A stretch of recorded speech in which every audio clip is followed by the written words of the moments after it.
Bonjour à tous et bienvenue sur la chaîne des Arpenteurs. Cette semaine, on est à La Rochelle pour rencontrer Nathalie Pernette qui nous a parlé de sa compagnie et de son nouveau projet autour de l'eau. D'où notre location à ce moment précis. Allons à sa rencontre.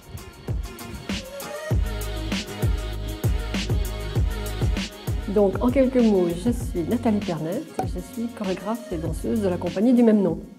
Et donc, tu as créé la compagnie Pernette en 2001. Quelles valeurs souhaitais-tu transmettre avec ce projet de compagnie? Alors, ça dépend à qui. Alors, je dirais qu'il y a des valeurs que je voulais transmettre à la compagnie elle-même, c'est-à-dire au groupe.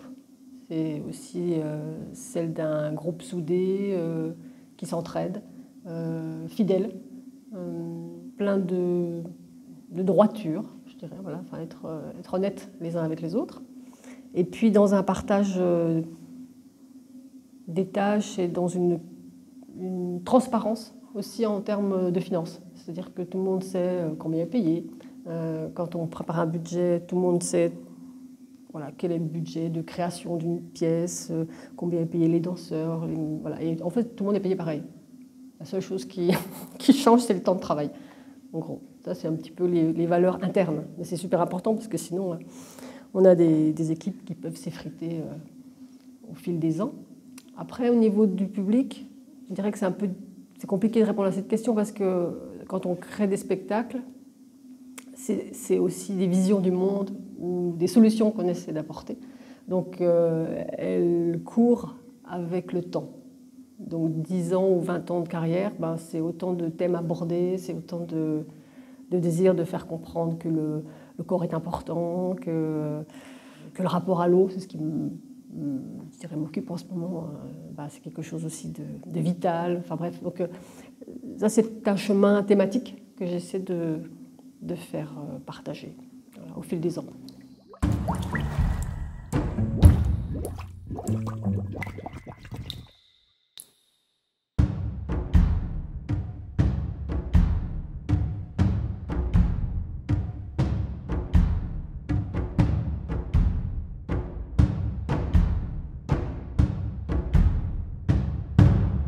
Au sein de la compagnie, tu travailles beaucoup autour de ce qui inquiète le loup, la mort. D'où vient cette fascination pour ce qui fait peur ou pour l'inconnu? Alors, moi je suis née dans un monde plutôt artistique. Mes parents sont artistes peintres et plasticiens. Et en fait, ils avaient en particulier la bonne idée de nous emmener dans toutes les églises romanes, les cryptes et les cimetières depuis l'enfance. Donc, en fait, pour moi, c'est un endroit, enfin, je dirais que la mort ou ce qui inquiète la plupart des gens, c'est plutôt un endroit familier et de jeu, et voire même de conversation. C'est-à-dire, moi, j'adore me promener dans les cimetières parce que je trouve qu'il y a des émanations comme ça, il y a des rencontres qu'on fait avec des restes d'existence, il y a une photo qui nous parle. En plus, c'est des endroits très calmes, je vous le recommande. Il y a des animaux, mais pas beaucoup d'humains. Donc c'est assez intéressant de s'y balader. Donc là, ça a été, je pense, la première rencontre avec l'étrangeté, ou le fantastique, ou tout ce qu'on peut inventer quand on est gamin et puis qu'on est dans un souterrain, quoi. Voilà. Et peut-être une deuxième souvenir vraiment marquant pour moi, c'était le jeu du mistigris. Je ne sais pas si vous connaissez le jeu du mistigris. On a un jeu de cartes, et puis il y a un chat noir, il faut s'en débarrasser. Enfin, il ne faut surtout pas le garder en main. Et en fait, moi, je ne comprenais pas pourquoi il fallait se débarrasser de cet animal. Donc, je m'arrangeais pour le garder. Donc, en fait, je perdais tout le temps, mais au moins, je gardais le chat. Voilà. Et ça, je pense que ça a été aussi révélateur de mon goût pour les personnages qui sont toujours un peu à la marge ou qui sont laissés pour compte. C'est-à-dire, j'adore les vampires. J'adore les sorcières, j'adore les chats noirs, j'adore les chauves-souris, j'adore les rats, j'adore les souris, j'adore enfin, tous ces animaux ou ces personnes qui finalement sont quand même un peu rejetées et puis qui cristallisent un petit peu toutes les angoisses, les peurs, les rejets. Enfin, il faut toujours des boucs émissaires à la plupart des humains. Donc voilà, je pense qu'il y a eu tout ce cheminement-là jusqu'à ce que je m'avoue un jour que j'adore le gore. Le côté obscur de la force. D'ailleurs, j'adore Dark Vador aussi. Donc, une fois qu'on s'est avoué ça, on peut se dire que c'est peut-être aussi un goût à creuser. Et en faire des thématiques de spectacle, enfin en tout cas des enjeux de spectacle. Voilà.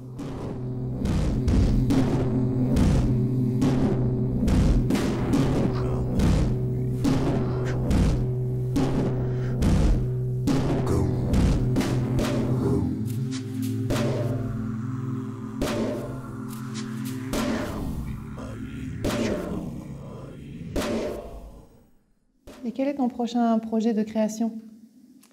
Alors le prochain, ça s'appelle l'eau douce. C'est un travail sur tout le cycle de l'eau, de la glace, la fonte, la neige, la goutte, l'eau en masse. Un petit passage par les abysses, parce que pour faire peur, c'est quand même pas mal. Puis on revient dans un état plus d'évaporation. Voilà. Donc c'est voilà, tout ce cycle-là, à la fois incarné par le corps et en même temps par l'environnement scénique. Et qu'est-ce qui t'a motivé justement à travailler autour de l'eau? Parce que je ne sais pas nager, j'aime pas l'eau, en particulier l'océan. Enfin, il y a quelque chose dans l'eau qui en même temps m'effraie et en même temps m'attire. Voilà. Mais l'eau noire en particulier, c'est-à-dire l'eau de la nuit, avec cette drôle d'impression de calme, en même temps on a l'impression que cette immensité noire va vous attirer, vous happer, vous engloutir. Enfin, il y a tout un truc comme ça sur l'eau qui m'intéresse. À la fois, elle peut être douce et sensuelle, à la fois, elle est ludique. On le voit bien, hein, tous les gamins au bord de la plage qui s'envoient des pichenettes. Donc l'eau est drôle, enfin, elle est source de joie. Et puis, en même temps, elle est noire, parce qu'elle est source de naufrages, de morts, de tsunamis, de ravages. Et puis, elle possède les abysses, qui sont quand même les derniers territoires inconnus sur Terre. Enfin, sur Terre, dans la mer. Donc il y a encore cette part de mystère qui justement travaille l'imaginaire, quoi. Et comment concrètement ça se transforme dans un travail chorégraphique, de ce travail autour de l'eau? Alors ça prend plusieurs formes. L'idée parfois c'est d'incarner l'eau.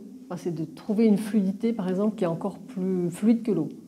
Donc, sur la première séquence de la mémoire de l'eau qu'on travaille sur la plage actuellement, en fait, on a travaillé sur la question de la vague. C'est-à-dire, en gros, c'est le sac et le ressac, c'est comment le mouvement va vers le public et puis revient incessamment, petite vague, moyenne vague, grande vague. Et tout ça, c'est un relais de fluidité dans le corps qui fait que, en fait, on incarne la mer en mouvement.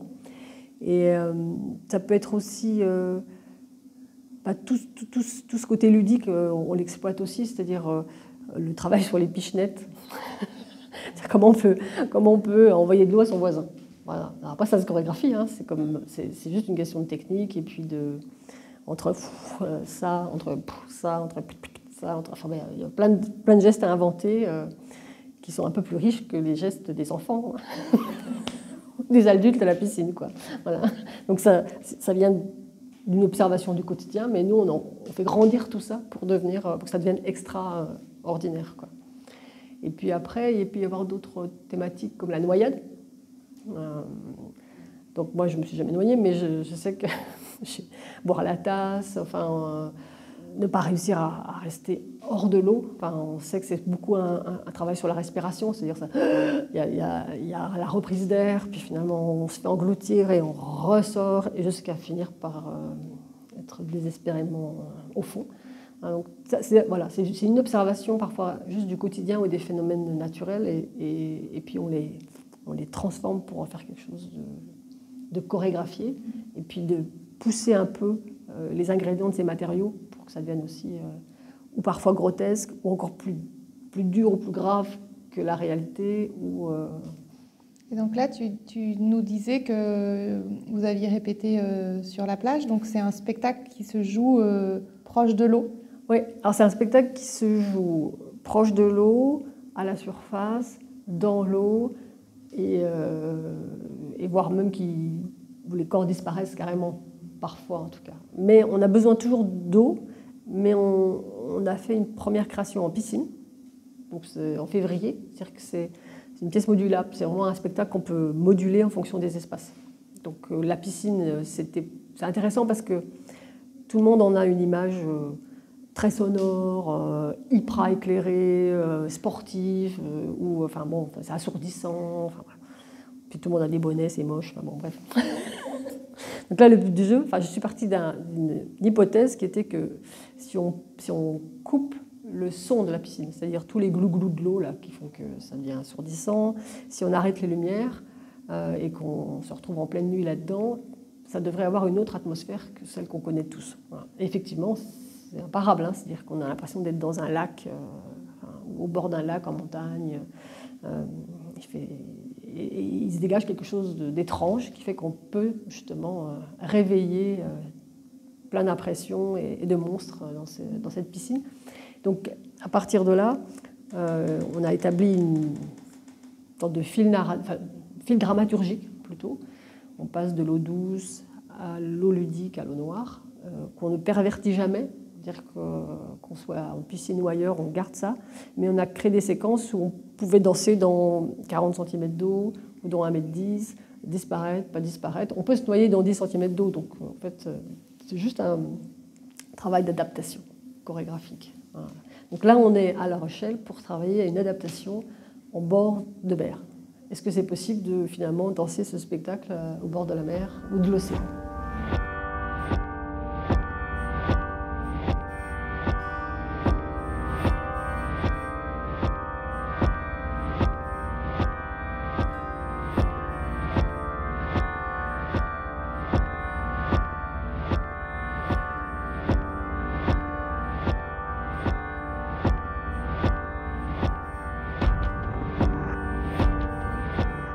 Justement, ça m'amène à ma question suivante parce qu'on a lu toutes les interviews que tu as pu donner dans les dernières années. Et dans une précédente interview, tu disais ne jamais vouloir travailler en bord de mer à cause des marées. Oui. Comment as-tu cette fois je peux dire un gros mot, on en chie. C'est-à-dire que on sait que le spectacle est possible à ce qu'on appelle à l'étal. C'est-à-dire au moment... alors par exemple, selon les plages, hein, ici à marée haute, la plage Chef de Baie, à marée haute, il n'y a pas assez de cordon littoral, enfin de plage, pour qu'on puisse faire le spectacle. Donc déjà, on se dit, faut viser marée basse. Donc on vise la marée basse et on attend le moment de l'étal. A priori, on pourra jouer, parce que ça dure à peu près 1 heure, et la mer est plus ou moins calme. Voilà. Mais pour travailler... On ne peut pas dire à la mer de s'arrêter de bouger. Donc, en gros, quand on travaille 4 heures, nous, on recule au fur et à mesure. Tous nos accessoires, le son, le bazar, enfin... Donc, en fait, c'est compliqué. C'est pénible. Elle ne tient pas en place, donc c'est pénible. Alors, en plus, il faut dire que là, en début de semaine, il y avait 80 km/h de vent, 90 même, de temps en temps. Il faisait 10 degrés. Donc, voilà, c'est compliqué. On ne peut pas commander le soleil et le calme en permanence. Donc on adapte jour après jour. Qu'est-ce qu'on travaille comme partie? Est-ce qu'on va dans l'eau, pas dans l'eau?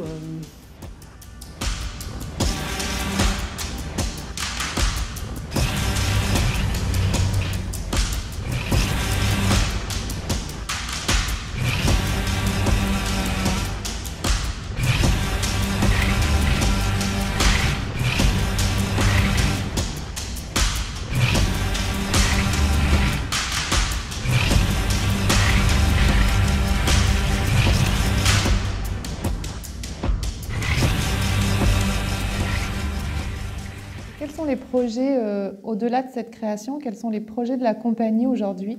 Moi, je dirais que le confinement a confirmé un besoin pour l'avenir de me questionner et puis de questionner l'équipe et questionner le public sur la place de la danse en fait, dans notre société européenne occidentale, sachant que la place de la danse, c'est pas grand-chose en fait, dans nos vies et dans nos rituels. Voilà. Parce que moi, je suis adepte depuis longtemps de la part festive de la danse, c'est-à-dire organiser des bals, des cabarets, enfin faire des choses comme ça qui proposent une autre manière de vivre la danse et puis d'être avec le public. On est plus dans une espèce de partage, de proximité. Enfin. Et puis le confinement nous a enlevé ça, c'est-à-dire la part festive n'existe plus. Donc ça m'a cruellement manqué et je me suis dit, il ne nous reste plus que ce qui est pratiqué fréquemment, c'est-à-dire, je dirais, le côté artistique et créatif. C'est-à-dire on crée des objets artistiques et on les pose sur un plateau ou on les pose dehors. Mais finalement, à part ça, la danse n'existe pas dans nos vies. C'est-à-dire, elle n'est ni associée, je dirais, à des moments de l'existence. C'est-à-dire, pendant un enterrement, on n'évoque jamais le défunt en dansant. On ne le célèbre pas non plus comme ça. Pas en France. Ouais. Pas en France. Éventuellement, pour un mariage, on fait la chenille. Ou la danse des canards, ou des conneries comme ça. Non, mais après, il peut y avoir un DJ, ça, il peut y avoir ce côté baloche qui revient dans ces circonstances. Pareil dans une naissance. En fait, finalement, notre vie n'est jamais rythmée par la danse dans aucune manière. Et puis, je trouve que même dans les carnavals, dans tout ce qui est ultra festif ou qui est dans ce qu'on appelle aujourd'hui le lâcher-prise, c'est un mot un peu à la mode, le corps existe peu aussi. On est plus dans le déguisement et dans la musique, quoi, en fait, on va dire. Voilà. Donc voilà, moi je suis là-dedans, je me dis, comment est-ce que je peux remettre de la danse dans la vie? En fait, c'est mon projet pour les quelques années à venir, c'est un peu ça, alors que ça peut être au travers des spectacles à venir, puis au travers des actions, qu'on peut dire, d'actions pédagogiques, artistiques, avec des groupes d'amateurs, etc.